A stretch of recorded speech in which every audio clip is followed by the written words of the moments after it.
Hello friends, in this video we have start our topic breathing. Bio के अंदर पढ़ रहे थे। बायो के हमारा breathing and exchange of gases chapter था, उसमें हमने उसके ह्यूमन रेस्पिरेटरी सिस्टम पढ़ लिया था। अब ब्रीथिंग और वेंटिलेशन देखते हैं।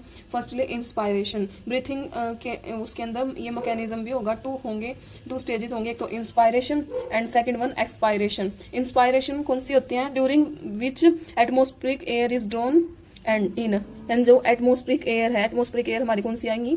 O2, वो क्या ड्रोन इन हो जाएंगी, उसमें हो जाएगा इंस्पायरेशन हो जाएगा। Second which expiration which means that एलो जो हमारी एलोविलर एयर है वो रिलीज आउट हो जाएगी। Air release out in expiration. ये जो इंस्पायरेशन ये एक्टिव प्रोसेस होती है, एक्सपायरेशन पैसिव प्रोसेस होती है। The movement of air into and out of lungs is carried out by creating pressure gradient. किन के कारण होगा? हमारा जो प्रेशर ग्रेडियंट है उनसे ही हमारी प्रेशर ग्रेडियंट से ही हमारी मूवमेंट होती है एयर की, इनटू बाहर आती और जाती है। जिसमें ये कौन सी प्रेशर से होगा? लंग्स के। इंस्पायरेशन के अंदर हमारा होगा इंट्रापल्मोनरी प्रेशर, जो किससे कम होगा? हमारा एटमोस्फेरिक प्रेशर से कम होगा। There is negative pressure in lungs. ये लंग्स के अंदर कैसा प्रेशर होगा? नेगेटिव। यही बात बता रखी है। जो एक्टिव प्रोसेस होगी डायफ्रागम प्लस EICM। ई का मतलब एक्सटर्नल, आई का मतलब इंटर, सी से कोस्टल, एम से मसल। यानी डायफ्रागम प्लस EICM क्या हो जाएगा? इसके अंदर कॉन्ट्रैक्ट हो जाएगा। I have seen in this diagram, you will see. इसमें क्या हो जाएगा? ये फर्स्टली हमारी टू स्टेजेस है, इंस्पायरेशन है एक्सपायरेशन की। इसके अंदर डायफ्रागम कैसा हो जाएगा? कॉन्ट्रैक्ट हो जाएगा, रिब केज।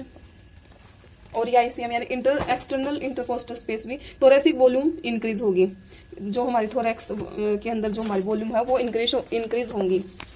वॉल्यूम ये है यहाँ पे क्या? O2 एंटर हो रही है। O2 जब हम सांस लेते हैं, ये कंडीशन देखेंगे। जब हम सांस लेंगे, इंस्पायरेशन होगी, लंबी सांस लेके, तो पता चलेगा हमारा डायफ्रागम कॉन्ट्रैक्ट हो जाएगा, वॉल्यूम ऑफ थोरैक्स इंक्रीज हो जाएगा, रिब एंड स्टर्नम रेज हो जाएंगे। आगे क्या बताया गया है? लंग्स एक्सपैंड होते हैं, इसके अंदर प्रेशर ऑन लंग्स कम लगेगा, पल्मोनरी वॉल्यूम इंक्रीज होगा। क्यों होगा? क्योंकि इसके अंदर thoracic volume increase, thoracic increase होगा तो हमारे जो पल्मोनरी वॉल्यूम है वो भी इंक्रीज होगा। इसके अंदर IPP कम मिलेगा एटमोस्फेरिक प्रेशर से। एटमोस्फेरिक प्रेशर IPP यानी एटमोस्फेरिक प्रेशर इसके अंदर ज्यादा होगा। सेकंड है एक्सपायरेशन। सेकंड स्टेज हमारे एक्सपायरेशन यानी पैसिव प्रोसेस होती है। डायफ्रागम प्लस EICM रिलैक्स में आ जाएंगे, thoracic volume decrease, pressure on lungs increase, तो लंग्स कॉन्ट्रैक्ट। इसके अंदर वो क्या डिक्रीज होगा? ये pulmonary volume decrease. IPP is more than atmospheric pressure. IPP ज्यादा होगा इंट्रा पल्मोनरी प्रेशर किससे? एटमोस्फेरिक प्रेशर से। अब next topic is intra pulmonary pressure. Intrapulmonary pressure होता है क्या? Pressure on alveolar air inside lungs and the pressure of pleural fluid on lungs. Lungs intra का यानी अंदर, प्लूरल यानी प्लूरल फ्लूइड प्रेशर, वो प्रेशर जिसके अंदर हमारा internal pleural fluid cavity present हो, कैविटी के अंदर फ्लूइड प्रेजेंट हो उस लंग्स के अंदर, उनको क्या बोला जाता है? Intra pleural fluid. Normal breathing, ठीक है। अब हम ब्रीथिंग देखते हैं। नॉर्मल ब्रीथिंग को क्या बोला जाता है? एब्डोमिनल ब्रीथिंग, जिसमें डायफ्रागम प्ले इंपॉर्टेंट रोल करेगा। डायफ्रागम कितना करेगा? डायफ्रागम 75% एंड जो रिब्स रह जाएंगे वो प्ले रोल इन 25%। ये इंपॉर्टेंट बात है, जो इंपॉर्टेंट पॉइंट है। This is in pregnant female के अंदर जो रोल ऑफ रिब्स है ज्यादा मिलेगा। ये भी स्टार के अंदर पूछ सकते हैं क्वेश्चन, आपके अंदर नीट के अंदर आएगा ही आएगा। जो मेमेलियन है उस पर नेगेटिव प्रेशर ब्रीथिंग शो होता है। क्यों होता है? इनके अंदर जो प्रेशर पंप मैकेनिज्म होता है, जैसे हम कुछ खाते हैं, वी कैन ईट करते हैं, ब्रीथ टुगेदर करेंगे तो उसके अंदर मेमेलियन के अंदर नेगेटिव प्रेशर ब्रीथिंग होगी। इन फ्रॉग्स की बात करें, कैन शो, जिन पर भी स्टार लगे होते हैं, इसका मतलब ये नोट पॉइंट वेरी इंपॉर्टेंट है। और जो फ्रॉग है can show positive pressure breathing and pressure pump mechanism. क्योंकि क्यों करेगा पंप प्रेशर मैकेनिज्म? जो फ्रॉग है उसका कोई डायफ्रागम नहीं होता। अब मसल्स के बारे में पढ़ लेते हैं। हमारे एक तो एक्सपायरेटरी मसल्स और इंस्पायरेटरी मसल्स। इंस्पायरेशन यानी O2, जब हम O2 लेंगे, इस एक्सपायरेशन के अंदर CO2 रिलीज आउट करेंगे। एक्सपायरेशन के अंदर जो हमारा IICM यानी इंटर कोस्टल जो हमारा ये होता है, प्लस हमारे इसके अंदर एब्डोमिनल मसल्स आएंगी। EICM क्या होगी? फोर्सफुल एक्सपायरेशन होगी। इसके अंदर देखते हैं IICM हमारा कॉन्ट्रैक्ट हो जाएगा। EICM और ICM ये दोनों क्या होते हैं? डिफरेंट होते हैं, अलग अलग होते हैं। ये एक्सटर्नल वाला, बार वाला, ये इंटर वाला कॉन्ट्रैक्ट होगा तो बार रिलैक्स हो जाएगा। डायफ्रागम भी इसके अंदर क्या होगा? रिलैक्स होगा। एब्डोमिनल मसल्स कॉन्ट्रैक्ट हो जाएंगे। इंस्पायरेटरी के अंदर देखेंगे, जब हम ऑक्सीजन लेते हैं उसके अंदर IICM रिलैक्स हो जाएगा, EICM contract, diaphragm contract and abdominal muscles also contract. Next, pulmonary capacity and volume. Firstly we have, हम पढ़ेंगे टाइडल वॉल्यूम की। टाइडल वॉल्यूम की कितनी होती है? 500 ml। टाइडल वॉल्यूम होती क्या है? वॉल्यूम ऑफ एयर, वो वॉल्यूम एयर की जो इंस्पायर एंड एक्सपायर करे during a normal respiration. Normal respiration के अंदर volume of air expire and inspire करे उसको क्या बोलते हैं? Tidal volume. क्वेश्चन पूछ सकते हैं कि which one of volume of air inspire and expire during a normal respiration is known as tidal volume. कौन सी होती है? टाइडल वॉल्यूम होती है। एंड सेकंड क्वेश्चन ये हो सकता है टाइडल वॉल्यूम का इसका कितना होता है? 500 ml होता है। एक हेल्थी मैन की बात करें, इंस्पायर एक्सपायर अप्रोक्स कितना होगा? टोटल 6000 से 8000 ml होगा पर मिनट। इतनी हम एयर इंस्पायर एंड एक्सपायर कर सकते हैं हेल्थी मैन की। टाइटल वॉल्यूम पढ़ ले। सेकंड वन पढ़ेंगे inspiratory reserve volume. Inspiratory reserve volume के मिलीलीटर की 2500 से 300 होता है और होती क्या है? Which means that additional volume of air a person can inspire by forcible inspiration. यानी इंस्पायरेशन का मतलब पता चल रहा है, यानी इंस्पायरी मसल्स ही होंगी इसके अंदर। इंस्पायरेशन यानी जो ऑक्सीजन हमारी हम लेंगे एटमोस्फेयर से वही होंगी। इसकी एवरेज टोटल कितनी होती है? हमारी 2500 से 3000 हम ऑक्सीजन को लेते हैं। Third is expiratory reserve volume. Expiratory यानी जो additional volume of air a person can expire by forcible expiration, यानी CO2 हम रिलीज आउट करते हैं वो कौन सी होती है? Expiratory reserve volume. ये 1000 से 1100 ml करेंगे। लेंगे तो कितनी? 2500 से 3000। छोड़ेंगे कितनी? 1000 से 1100 ml तक। रेजिडुअल वॉल्यूम कौन सी होगी? विच means that volume of air जो हमारे लंग्स के अंदर रह जाती है वो कौन सी होती है? रेजिडुअल वॉल्यूम होती है। एक्सपायरेशन करने के बाद जो हमारी लंग्स के अंदर वॉल्यूम एयर रह जाती है वो 1100 से 1200 रहती है। या बोल सकते हैं by adding a few respiratory volumes which can be used in clinical diagnosis and describe one can derive various pulmonary cavities. Fifth one आ गया हमारे इंस्पायरेटरी कैपेसिटी। क्या होता है? Total volume of air a person can inspire after a normal expiration. वो total volume एक person की जो हम कुछ इंस्पायर करेंगे उसके बाद एक नॉर्मल एक्सपायरेशन करेंगे तो हमारी रिजर्व वॉल्यूम बच जाएगी, उसको बोलते हैं इंस्पायरेटरी कैपेसिटी। कितनी होती है? टाइटल वॉल्यूम की 500, IRV की हमारी 2500 यानी 300 से 3500 ml यानी 3000 से 3500 ml तक इंस्पायरेटरी कैपेसिटी होगी। एक्सपायरेटरी करनी है तो IV प्लस ERV कर देंगे तो 1500 से 1600 ml तक। वाइटल कैपेसिटी हमारी, वाइटल कैपेसिटी क्या होती है? The maximum volume of air a person can breathe after a forced expiration. This include ERV आएगा इसके अंदर, TRV आएगा, IRV आएगा। जो मैक्सिमम वॉल्यूम होगी एक पर्सन की breath out after a force inspiration के अंदर वो करेंगे। दिस नेम इज टोटल कितने होगी? 4000 से 4000 एंड 4600 ml तक जाएगी। नेक्स्ट वन है टोटल लंग कैपेसिटी। ये टोटल वॉल्यूम होगी एयर की accommodated in the lungs at end of force inspiration. This includes RV plus ERV plus TV plus IRV के अंदर चारों के चारों इंक्लूड होगी, जिसमें यानी वाइटल कैपेसिटी प्लस रेजिड्यूल दोनों ऐड होके 2100 से 300 तक 2300 ml तक जाएंगे। 2100 से 2300 ml तक जाएंगे। अब हमने सारी पल्मोनरी कैपेसिटी बढ़ ली। नेक्स्ट हम ब्रीथिंग रेट देखते हैं। It is very important. Adult woman के अंदर हम पर मिनट 12 to 16 टाइम्स हम ब्रीथ करेंगे। चाइल्ड के अंदर 25 टाइम्स पर मिनट होता है। न्यू बॉर्न बेबी के अंदर 44 टाइम्स पर मिनट एंड एम्ब्रॉय के अंदर 0 टाइम्स। एम्ब्रॉय के अंदर कोई हम रेस्पिरेशन नहीं चलता। रैबिट के अंदर 38 टाइम्स पर ब्रीथ एंड फ्रो के अंदर 64 टाइम पर ब्रीथ।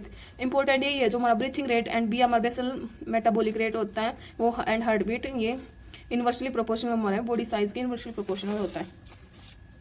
मतलब इनवर्सली प्रोपोर्शनल कैसे होगा? अगर हमारा बॉडी साइज इंक्रीज ज्यादा होगा तो हमारा ब्रीथिंग रेट कम मिलेगा। ब्रीथिंग रेट ज्यादा हो तो बॉडी साइज कम मिलेगा। इसमें बात करें हमारा सबसे स्मॉलेस्ट मैमल्स कौन सा होता है? श्रियू, जिसकी ब्रीथिंग रेट सबसे ज्यादा मिलेंगी। और लार्जेस्ट मैमल हमारा व्हेल एंड एलिफेंट जिनकी ब्रीथिंग रेट मिनिमम मिलेंगे। मैकेनिज्म क्या है हमारा ब्रीथिंग का? This portion is cell tissue and its plasma. Firstly CO2 transport देखते हैं। ऑक्सीजन के अंदर हम 97% हमारा हीमोग्लोबिन होता है एंड 3% प्लाज्मा होता है। बट बात करें CO2 की, CO2 के अंदर 70% हमारा NaHCO3 हो जाएगा। CO2 23% हीमोग्लोबिन के अंदर मिलेगा, 7% प्लाज्मा में होगा। CO2 ट्रांसपोर्ट कैसा था? Bulk of CO2 transported by plasma is bicarbonate form. CO2 transport होगी प्लाज्मा के अंदर बाइकार्बोनेट फॉर्म के अंदर। pH arterial blood is higher than visceral blood.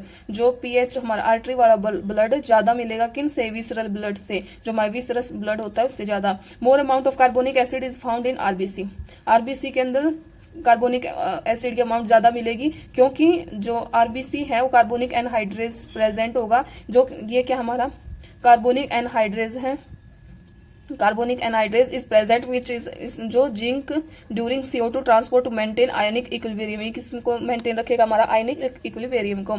अब क्लोराइड की बात करें, जो हमारा क्लोराइड है किसकी तरफ मूव हो जाता है, प्लाज्मा की तरफ, प्लाज्मा टू RBC जाता है, हमारा ये RBC की वो बता रखी है। RBC जो शिफ्ट होगा इसको its name as chloride shift and its another name is Hamburger लो भी बोला जाता है इसको। ये हमारा CO2 ट्रांसपोर्ट था, इसमें मेन पॉइंट हो रहा है वहन oxygenated blood enter into lungs, जब हमारा डीऑक्सीजनेटेड ब्लड कहाँ एंटर हो जाएगा, लंग्स के अंदर, then due to low PCO2, तो इसके अंदर हमारा partial pressure of carbon dioxide कम हो जाता है और इसके अंदर ऑक्सीजन वाला प्रेशर हाई मिलेगा। Alveoli all CO2 compound dissociate and CO2 diffuse into alveoli, इसी तरह से हमारा एल्विलाई में डिफ्यूज हो जाएगा। अब एल्विलाई की बात करें, in alveoli chloride shift occur in which chlorine moves from RBC to plasma and CO3 from plasma to RBC. In alveoli ये important point है, CO2 compound dissociate due to high PO2, अगर PO2 high में यानी pressure partial pressure of oxygen हमारा ज्यादा मिलेगा dissociate compound CO2 के साथ कंपाउंड होके, तो its effect name as Haldane effect हो जाएगा। यानी हेल्डन इफेक्ट के अपोजिट हमारा बोर इफेक्ट, इसके अंदर हमारा CO2 कंपाउंड डिसोसिएट हो जाएगा लो PO2 के साथ, वो होता है हमारा Bohr effect. And Haldane effect होगा CO2 compound dissociate due to high partial pressure of oxygen is known as Haldane effect. अब ट्रांसपोर्ट इन ऑक्सीजन, उसका CO2 का पढ़ लिया था, CO2 का क्या बता रखा है, क्लोराइड शिफ्ट बता रखा है, उसको हेल्डन इफेक्ट बोलते हैं। क्लोराइड शिफ्ट को हम हमबर्गर इफेक्ट बोला जाता है। सेकंड हमारा हेल्डन इफेक्ट, बट इनके अंदर हेल्डन इफेक्ट के रिवर्स होता है हमारा बोर इफेक्ट। क्लोराइड शिफ्ट और इसके अंदर एल्विलाई देखा जो रिवर्स जाएगा हमारा क्लोराइड शिफ्ट के अंदर, जो प्लाज्मा में इसमें प्लाज्मा टू RBC पहुंचेगा।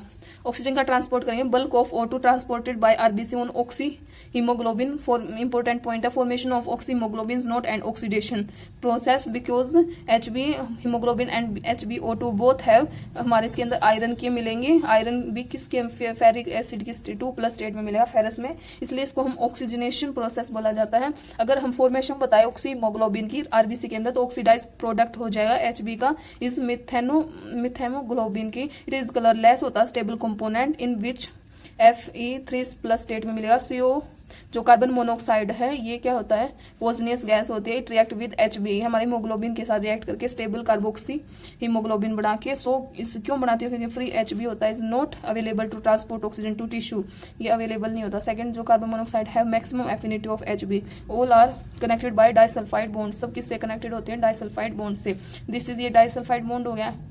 HB यहाँ पे हमारा O2 O3 CO CO2 O2 ये 4 कंपोनेंट ले लिए, इसके अंदर Fe लेके इसमें डाइसल्फाइड बॉन्ड है, यही बता रखे इसके अंदर डाइसल्फाइड बॉन्ड होता है +3 स्टेट +2 स्टेट, ये अलग अलग ऑक्सीजन की ओजोन लेंगे, इसके अंदर O3 की फॉर्म में होता है, ऑक्साइड लेंगे ऑक्सी हीमोग्लोबिन बढ़ाने के लिए, कार्बन मोनोऑक्साइड ऑक्साइड इससे कार्बोक्सी हीमोग्लोबिन ले लेंगे, CO2 से कार्बन अमीनो हीमोग्लोबिन हो जाएगा।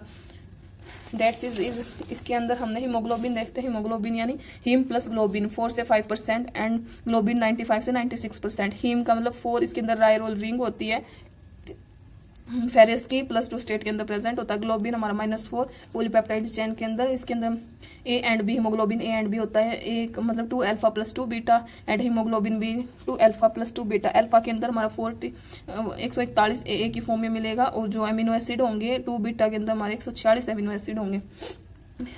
नोट पॉइंट क्या है, after birth beta replace into gamma, beta किस में रिप्लेस हो जाता है, गामा के अंदर। इफ ये जो हमारी कंजर्वेशन होती है पॉसिबल नहीं होती हीमोग्लोबिन के अंदर, क्योंकि ये पॉसिबल होगी तो हमें क्या हो सकता है, जॉन्डिस हो सकता है। 1 molecule of haemoglobin has 4 iron in +2 state, एक मॉलिक्यूल के अंदर हीमोग्लोबिन के 4 आयरन के फॉर्म में +2 स्टेट में मिलेगा। जो ऑक्सीजन है always bind with Fe by loose coordinate bond in molecular state, so 1 molecule of HB can carry 4 molecule of oxygen. 1 molecule of haemoglobin, एक मॉलिक्यूल हीमोग्लोबिन का 4 मॉलिक्यूल लेके आएगा ऑक्सीजन के। फॉर्मूला ऑफ ऑक्सी हीमोग्लोबिन का क्या है, HB4O8, ये formula. One term haemoglobin carry 1.34 ml of O2, 100 ml blood content करेगा 15 ग्राम हीमोग्लोबिन, तो 100 ब्लड कैरी कितना हो जाएगा 20 ml oxygen, it is around 19। Blood deliver कैसे होगा, 25% ऑक्सीजन डिलीवर करेगा its O2 to tissue and 75% remains रह जाएगा ब्लड के अंदर। Every 100 ml oxygenated blood delivery करता है 5 litre O2 to tissue under normal condition. ये टोटल क्वांटिटी है हमारी हीमोग्लोबिन इन बॉडी के अंदर 5 लीटर इन 15 ग्राम। 15 ग्राम में 5 लीटर करेगा तो 750 ग्राम में कितना हो गया 5 × 15 750 ग्राम हो जाएगा टोटल।